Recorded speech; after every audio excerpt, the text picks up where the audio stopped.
Welcome back friends in सोपी English channel. सोपी English चॅनलमध्ये आपण व्याकरणाशिवाय स्पोकन इंग्लिश शिकत आहोत. हे वेगळं सांगायची गरज राहिलेली नाहीये. आता आपण जर व्याकरणाशिवाय स्पोकन इंग्लिश शिकत आहोत म्हटल्यानंतर आपलं सर्व लक्ष स्पोकन इंग्लिश शिकत असताना त्याच्या मूलभूत गोष्टींकडे केंद्रित झालेलं आहे. आणि म्हणूनच मूलभूत गोष्टींकडे जर लक्ष केंद्रित करत असताना आपण 4 महत्त्वाच्या गोष्टींकडे लक्ष केंद्रित केलं आहे. कोणत्या 4 गोष्टी? कर्ता, क्रियापद, कर्म, इतर शब्द.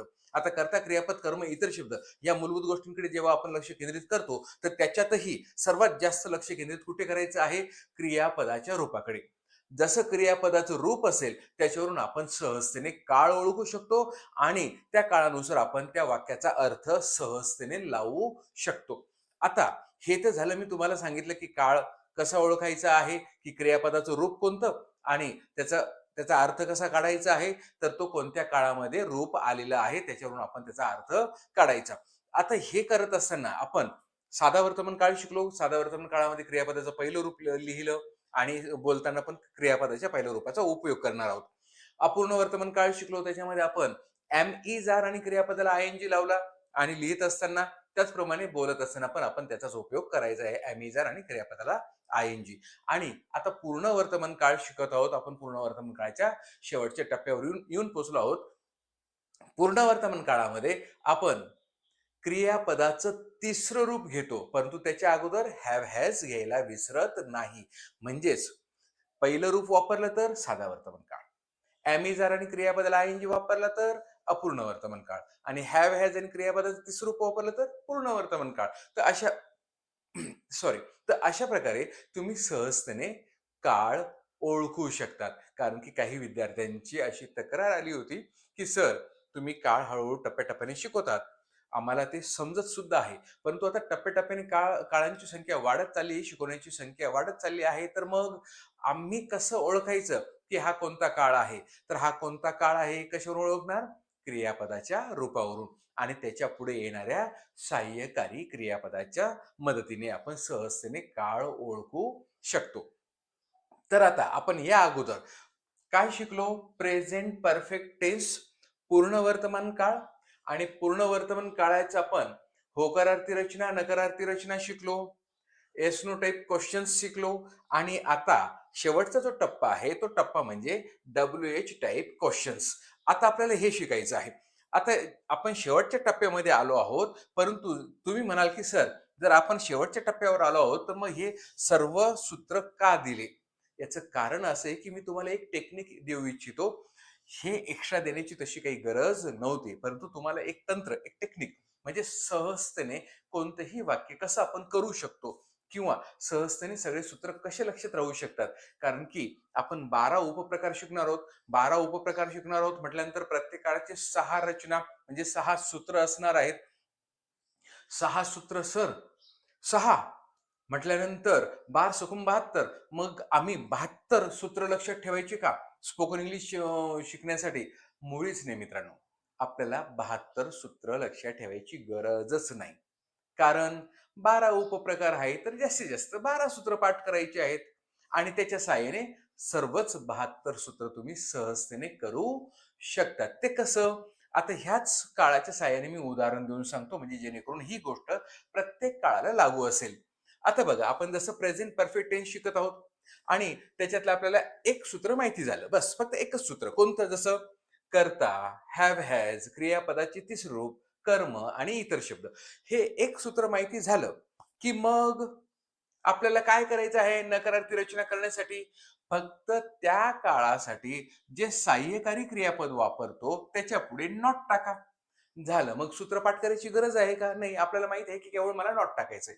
हे सूत्र लक्षात आलं की त्याच्या सहाय्यकारी क्रियापदाच्या नंतर आपल्याला नॉट टाकायचं आहे. बस एवढंच. म्हणजे तुमचं दुसरं सूत्र आपोआप झालं.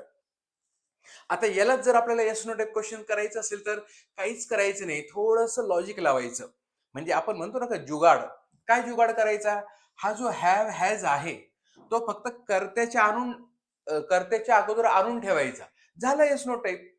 म्हणजे एक सूत्र लक्षात आलं की दुसरं, तिसरं, चौथं आपोआप आपोआप होत जातं. म्हणजे आपल्याला केवळ सहाय्यकारी क्रियापद उचलायचं. त्याला सांगायचं, बाबा रे, महाजन सरांनी तुला सांगितलं आहे की काय करायचंय? कर्त्याच्या अगोदर येऊन बसायचं आहे. म्हणजे आपोआप तू काय होशील, येस नो टाईप क्वेश्चन्स तयार होईल. म्हणजेच आता आपण काय केलं, हॅव हॅजला इथे आणून ठेवलं. तर हॅव हॅज करता, क्रियापदात तिसरूप, कर्म, इतर शब्द. बघा बरं काय फरक झाला? काहीच फरक झाला नाही. केवळ हॅव हॅज आपण अगोदर आणून ठेवला, झालं. मग मला सांगा, पाठ करायची गरज आहे का? मुळीच नाही ना. आता जर एस नो टाईप माहिती झाला की झालं, आपलं कामच झालं. काय झालं की आपल्याला डब्ल्यू एच टाईप करण्यासाठी केवळ ह्या सूत्राच्या पुढे डब्ल्यू एच शब्द आणून ठेवायचा आहे. आता डब्ल्यू एच शब्द कोणते मी तुम्हाला शिकवलेला आहे. व्हाट, व्हाय, व्हेन, वेअर, हो की नाही? हे तुम्हाला मी 11 डब्ल्यू एच शब्द दिले आहेत. त्याही पेक्षा जास्त आहेत, परंतु मी सुरुवातीला तुम्हाला 11 डब्ल्यू एच शब्द दिले आहेत. तुम्ही या अगोदरच्या व्हिडिओज मध्ये बघू शकता. तर व्हॉट, व्हाय, व्हेन, वेअर हे जे डब्ल्यू एच शब्द आहेत ते आपल्याला फक्त अगोदर आणून ठेवायचं आहे. झालं. मला सांगा, हे सगळं स्पष्टीकरण मी हार्डली तुम्हाला 1 मिनिटात दिलं आणि तुम्ही 1 मिनिटामध्ये सहजच 6 सूत्र लक्षात ठेवू शकतात. हाय की नाही मजा? सोपं तंत्र आहे की नाही? टेक्निक लावायची. आपण आपल्या पद्धतीने जुगाड लावायचं. तुम्ही म्हणशाल, सर काळ कसा ओळखायचा? तर आत्ता वेळेत तुम्हाला सांगितलं की क्रियापदाच्या रूपावरून काळ ओळखायचा. हे लक्षात ठेवा. म्हणजे सहजतेने तुम्ही काय करू शकतात? कोणताही काळ ओळखू शकतात. कारण की 4च घटक आहेत. कर्ता आहे, क्रियापद आहे, कर्म आहे आणि इतर शब्द आहे. या 4 घटकांवरही सर्वात जास्त लक्ष केंद्रित कुठे करायचं आपल्याला? क्रियापदावर. क्रियापदाचं रूप बदललं की काळ बदलतो. पुन्हा एकदा, क्रियापदाचं रूप बदललं की काळ बदलतो आणि अर्थही बदलतो. तर आता या अनुषंगाने आपण हे अगोदर शिकलो आहोत, हे शिकलो आहोत. आज आपल्याला डब्ल्यू एच टाईप क्वेश्चन शिकायचे. त्या अनुषंगाने मी तुम्हाला हे एक तंत्र देऊन टाकलं. चला सुरुवात करूया आपण डब्ल्यू एच टाईप क्वेश्चन्स कसे तयार करायचे. सुरू करूया. तर मित्रांनो, पूर्ण वर्तमान काळाच्या शेवटच्या टप्प्यामध्ये आपण डब्ल्यू एच टाईप क्वेश्चन शिकत आहोत. आता डब्ल्यू एच टाईप क्वेश्चन्स आपण केव्हा विचारतो? जेव्हा आपल्याला समोरच्याकडून एक विशिष्ट उत्तराची अपेक्षा असते. कारण आपण या अगोदर तुम्हाला सांगितलं आहे की एस नो टाईप क्वेश्चन्स आपण केव्हा विचारतो? जेव्हा आपल्याला समोरच्याकडून हो किंवा नाही अशा उत्तराची अपेक्षा असते, तेव्हा आपण एस नो टाईप क्वेश्चन विचारतो. पण जेव्हा आपल्याला विशिष्ट उत्तराची अपेक्षा असते, तेव्हा आपण डब्ल्यू एच टाईप क्वेश्चन शिकवत असतो. आणि पूर्ण वर्तमान काळाच्या शेवटच्या टप्प्यामध्ये आपण आता तेच शिकत आहोत. तर बघूया इथे, तू हे काय केले आहेस? अरे बाबा रे, हे काय केलं आहेस तू? हो की नाही, असं आपण विचारतो की नाही? तर अशा वेळेस आपल्याला काय करायचं आहे? सर्वात प्रथम रचना मी तुम्हाला सांगितली की कशा प्रकारे लक्ष ठेवायचे. पाठांतर करायच्या भानगडीत पडू नका. कोणत्याही काळाची रचना किंवा सूत्र, काही शिक्षक सूत्र असं म्हणतात, काही शिक्षक रचना असं, इंग्लिश मधून आपण त्याला स्ट्रक्चर असं म्हणतो. तर सगळे सूत्र पाठ करायच्या भानगडीत पडू नका. डोकं गरम होऊन जाईल. आणि म्हणून त्यापेक्षा बेटर काय आहे की केवळ एक टेक्निक वापरा. कोणत्याही काळाचं एक सूत्र लक्षात ठेवा. म्हणजे 12 सूत्र लक्षात ठेवल्यानंतर तुम्हाला 72 सूत्र सहज लक्षात राहतील. तर आपल्याला काय करायचं आहे? सर्वात प्रथम सूत्रानुसार डब्ल्यू एच शब्द घ्यायचा आहे. तू हे काय केले आहेस? या वाक्यामध्ये डब्ल्यू एच शब्द कोणता आहे? काय. काय साठी आपण काय घेतो? व्हॉट घेतो, हो की नाही? आणि म्हणून सूत्र काय सांगतं? सर्वात प्रथम आपल्याला काय घ्यायचं आहे? डब्ल्यू एच शब्द घ्यायचा आहे, तर आपण व्हॉट घेतला, हो की नाही? आता आपल्याला हॅव किंवा हॅज घ्यायचं आहे. कधीही सहाय्यकारी क्रियापद आपण कर्त्यानुसार घेतो. आपल्या मनात येईल तो घेऊन मोकळं होत नाही. तर मग कर्ता कोण आहे? केले. तू हे काय केले आहेस? करण्याची क्रिया कोणी केली आहे? तू. वाक्यातला तू. तू म्हणजे यू. आणि यूच्या पुढे काय लागतो? हॅव लागतो. हे आपल्याला माहित आहे. आणि म्हणून यूच्या पुढे हॅव लागतो, म्हणून आपण व्हॉट घेतला. हॅव हॅज पैकी हॅव घेतला. आता कर्ता घ्यायचा. कर्ता आपण ओळखला आहे. कोण? तू. म्हणजे यू. What have you. आता क्रियापदाचे तिसरूप. आता क्रियापद आपण कसं ओळखतो? असा शब्द की ज्याच्यामध्ये क्रिया दिसते. तर केले म्हणजे करणे. करण्यासाठी आपण काय वापरतो? डू वापरतो, हो की नाही? आणि डूचं कितवं रूप घ्यायचं आहे आपल्याला? तिसरं. तर what have you done. What have you done. What have you done. तू काय केले आहे? हे, धिस, क्वेश्चन मार्क. आता आपल्याला काय करायचं आहे? What have you done this म्हणजे हे काय केले आहेस? हे आपण धिस आणि दॅटचा प्रकार शिकवलेला आहे. तुम्ही तो व्हिडिओ आवर्जून बघा. ते येथे का आले आहेत? मला तू अगोदर सांग, एवढे सगळे इथे का आलेत? तुला सांगितलं होतं ना, की हे यांचं तोंडही मला बघायचं नाही. असं करू नका. नातं-गोतं जपत चला. उदाहरण सांगतो फक्त. एक आपल्या दैनंदिन जीवनामध्ये कधी-कधी अशा या गोष्टी होत असतात. ते येथे का आले आहेत? तर आता इथे बघा, डब्ल्यू शब्द का? का साठी आपल्याला काय घ्यायचं आहे? व्हाय. व्हाय. त्याच्यानंतर हॅव हॅज पैकी आपल्याला हॅव घ्यायचं का हॅज घ्यायचं हे कशावरून ठरवणार? कर्त्यानुसार. कर्ता कोण? ते. आता ते म्हटल्यानंतर तेच्या पुढे हॅव लागतं का हॅज लागतं? तर हॅव लागतं. बरोबर ना? व्हाय हॅव. आता कर्ता आपण ओळखला आहे आणि म्हणून दे. व्हाय हॅव दे.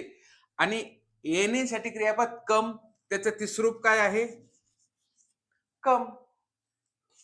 कम, केम आणि कम. पहिलं, दुसरं आणि तिसरं. कम, केम, कम. तर आपल्याला तिसरं रूप वापरायचं आहे. वाय हॅव दे कम? कुठे आले आहेत? येथे. Hair. Y have they come here? असं तुम्ही म्हणू शकतात. मोहन कुठे गेला आहे? मला त्याच्याशी काही काम होतं. सांगशील का मोहन कुठे गेला आहे? कुठे जवळ गेला असेल तर त्याला बोलवून घे. हो की नाही? असं आपण बोलू शकतो. आता सर्वात प्रथम पुन्हा एकदा काय घ्यायचंय? डब्ल्यू शब्द. डब्ल्यू शब्द कोणता? कोठे. कारण की आपलं कर्तव्य काय आहे, की जर आपण डब्ल्यू टाइप क्वेश्चन बनवतो आहोत, तर मग डब्ल्यू शब्द शोधायचा आणि तो डब्ल्यू शब्द इथे आपल्याला दिसतोय कोठे. कोठेसाठी? व्हेअर. आता हॅव हॅज पैकी डब्ल्यू घेतला, हॅव हॅज पैकी आपल्याला हॅज घ्यावा लागेल. का म्हणतोय मी असं हॅज? कारण की मोहन कर्ता तृतीय पुरुष एकवचन आहे, म्हणजे आपण जे शिकवलं ही हीच्या पुढे जर हॅज लागणार असेल तर मोहनच्या पुढे पण हॅजच लागेल आणि म्हणून मोहन करता आहे आणि म्हणून इथे हॅज. वेअर हॅज आणि करता ओळखला मोहन, म्हणजे डब्ल्यू एच झाला, हॅज झाला, करता झाला मोहन. हो की नाही? आता क्रियापदाचं तिसरूप घ्यायचंय. जाण्यासाठी गो आणि त्याचं तिसरूप काय आहे? गो, वेंट, गॉन. हो की नाही? आता आपल्याला तिसरं रूप घ्यायचं आहे आणि मग काय होईल? Where has Mohan gone? Mohan कुठे गेला आहे? आणि प्रेक्षणीय चिन्ह द्यायला विसरायचं नाही. तर वेअर हॅज मोहन गॉन? तर असं म्हणू शकतात. आता गॉन आणि बीन हे दोन क्रियापद जाण्यासाठी वापरले जातात. दोघांमधला फरक असा की गॉन म्हणजे गेला आहे आणि बीन म्हणजे जाऊन आला आहे.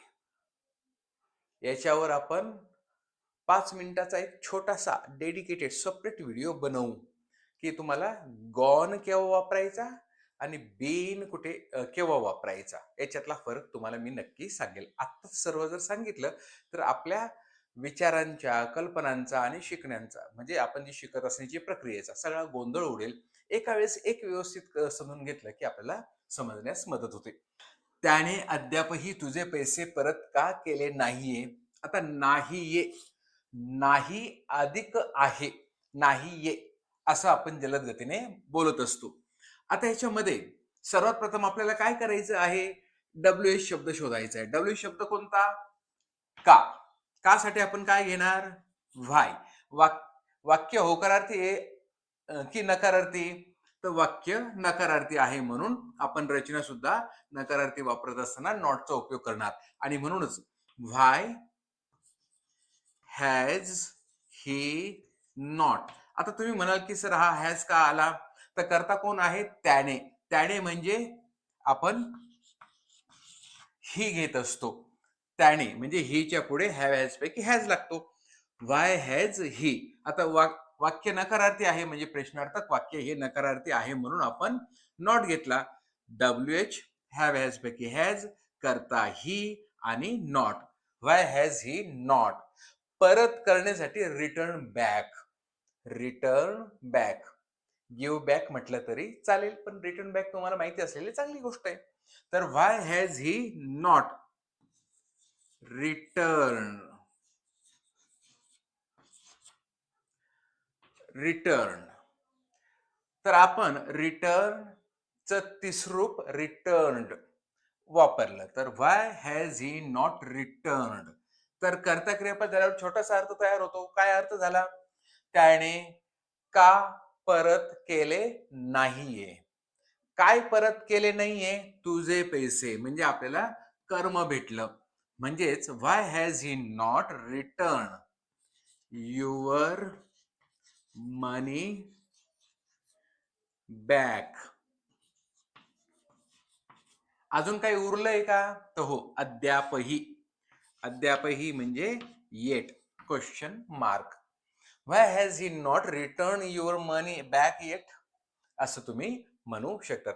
व्हाय has he not return back your money yet असं म्हटलं तर चालेल, परंतु ते शिकाऊ होऊन जाईल. म्हणजे उमेदवार शिकाऊ आहे असा त्याचा अर्थ होईल. Why has he not returned back your money yet? Back आपण रिटर्नच्या पुढे लगेच घेऊन टाकला तर चालेल. सुरुवातीला सगळं चालतं. हळूहळू सवय करून घ्या. तर मग त्यापेक्षा why has he not return your money back yet असं झालं पाहिजे. तू त्याला यापूर्वी केव्हा भेटला आहेस? आता तो याच्यामध्ये डब्ल्यू शब्द कोणता? केव्हा. केव्हासाठी आपण काय घेणार? व्हेन. आता आपल्याला काय घ्यायचंय? हॅव हॅज घ्यायचं आहे. आता प्रश्न होकारार्थी आहे का नकारार्थी आहे? होकारार्थी, म्हणून होकारार्थी सूत्र लक्षात ठेवायचं आहे. व्हेन हॅव यू करता तू आहे म्हणून यू, आणि यू असल्यामुळे आपण हॅव घेतला. When have you. भेटण्यासाठी क्रियापद मीट. त्याचं तिसरूप काय आहे? मेट. When have you met. कोणाला? त्याला. काय आणि कोणाला असा प्रश्न विचारला की आपल्याला काय मिळतं? कर्म मिळतं. When have you met. कोणाला? त्याला. त्यालासाठी him. When have you met him. केव्हा? यापूर्वी. Before. When have you met him before. Before this म्हटलं तरी चालेल, काही अडचण नाही. तर अशा प्रकारे तुम्ही काय करू शकतात? प्रश्न तयार करू शकतात समोरच्याकडून उत्तराची अपेक्षा करत असताना. आता सर्वात प्रथम मी तुम्हाला एक गोष्ट सांगू इच्छितो की तुम्हाला जर नकारार्थी प्रश्न बनवायचे असतील तर ते ज्यादातर का म्हणजेच व्हाय या डब्ल्यू शब्दाच्या साह्यानेच विचारा. कारण की जनरली आपण नकारार्थी प्रश्न का वरूनच विचारतो. इतर ठिकाणी आपल्याला त्याची गरज भासत नाही. तर आजचा हा व्हिडिओ तुम्हाला कसा वाटला ते आवर्जून कळवा. व्हिडिओ आवडला असल्यास लाईक करा, शेअर करा, सबस्क्राईब कराल तर विसरूच नका. फेसबुकवर जर बघत असाल तर पेजला फॉलो करा. नमस्कार.